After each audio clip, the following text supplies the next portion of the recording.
دوسرا کہ عید کا جو دن ہے، عید کے دن کی بھی کوئی فضیلت ہے؟ جی، عید کے دن کی بھی فضیلت اسی کیٹیگری میں ثابت ہے جو رات کی ہے، کہ روایات اگرچہ ضعیف ہے لیکن قابل بیان ہے، اور اس حد تک ضعیف نہیں ہے کہ بالکل موضوع اور منگڑت ہو۔ تو عید کے دن کو یوم الجائزہ کہا گیا ہے روایات میں، یعنی یہ انعام کا دن ہے۔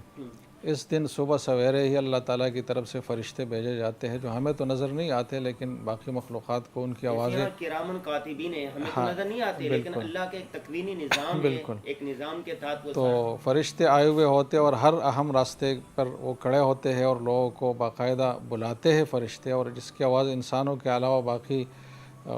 کائنات سنتی ہے۔ اچھا جی، اس میں یہ ہے کہ آئے اس رب کی طرف جو بخشنے والا ہے، جو انعام دینے والا ہے، تو لوگوں کو بلاتے ہیں فرشتے باقاعدہ مسجد کی طرف۔ سلام بھی کرتے ہیں، جواب بھی دیتے ہیں۔ ہاں بالکل، کچھ تو باقی یہ ہے، باقی جب انسان آتا ہے اس میں عید کی نماز میں اور واجب نماز ادا کرتا ہے، تو اس کے بعد اللہ تعالیٰ کے علم میں تو سب کچھ ہے، لیکن اللہ نے یہ کائنات کا نظام ایک اسباب کے طرز پر رکھا ہے۔ تو اسی تناظر میں اللہ تعالیٰ فرشتوں سے پوچھتا ہے کہ آپ مجھے بتائے کہ جس شخص کو ایک ٹاسک دیا گیا ہو، ایک محنت سپرد کی گئی اور اس نے وہ محنت پوری کی ہو، تو اس شخص کو کیا ملنا چاہیے؟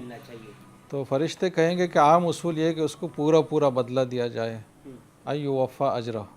تو اللہ تعالیٰ ایسے موقع پر پھر اعلان فرمائیں گے، اور اس سے اس دن کے انعام والے دن کا پہلو ہمیں نظر آئے گا۔ اللہ تعالیٰ فرشتوں سے فرمائیں گے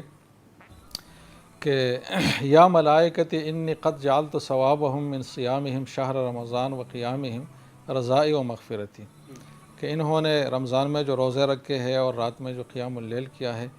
اس کے بدلے میں نے ان کا ثواب اور بدلہ یہ قرار دیا ہے کہ میں ان سے راضی ہوں، اور ان سے جو بھی لغزشیں ہوئی ہے زندگی میں اب تک وہ معاف ہے۔